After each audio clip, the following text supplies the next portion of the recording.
Hey everyone, it's the Village Mayor learning about urbanism through photography. This video is part two of a two-part series of Downtown Oakville. If you haven't seen the first video, which focuses on the commercial core, then click on the thumbnail above. In this video, I'm going to be focusing more on the natural landscapes, including Lake Ontario, and also the residential areas surrounding the commercial core.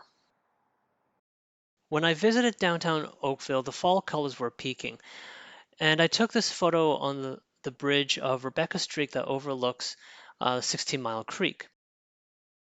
Further into the creek, the fall color seems to have disappeared, and quite frankly, it was taken at the same on the same trip, the same photo walk on the same day. The creek is wide, and as you can see, there are numerous paddle boarders practicing on the still waters of the creek. One thing I have to say is the town of Oakville does a good job in describing the local history of each building by displaying these historical plaques on the front door. For example, the building here has a plaque identifying it as the original radial railway station building built in 1906. In this example is an old carriage and horse stable and was owned by two individuals, Captain William Wilson in 1893 and Peter McDougall in 1869. Attaching plaques into these historical buildings tells the story of its first owners.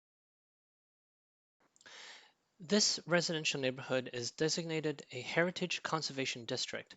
Named Old Oakville, this district includes streets lined with mature trees, and each house is original to the time of the development of this area. Because it is in a Heritage Conservation District, there are strict rules on what can be done in the exterior and even interior to the building.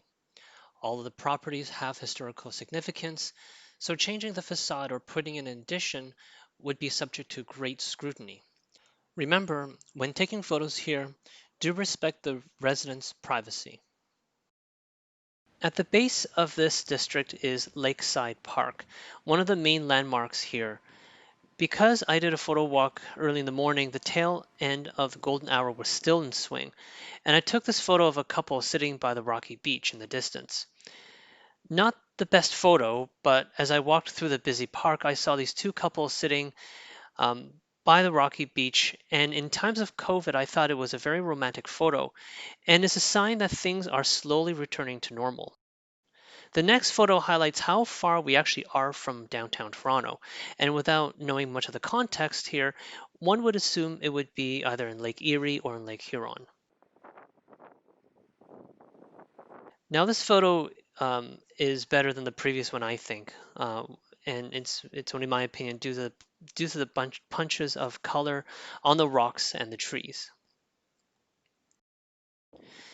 Since money is so easily made here in downtown Oakville, there are several marinas along the mouth of 16 Mile Creek, and I took a run and gun photo of this yacht, which moored pretty tall and proud, I thought.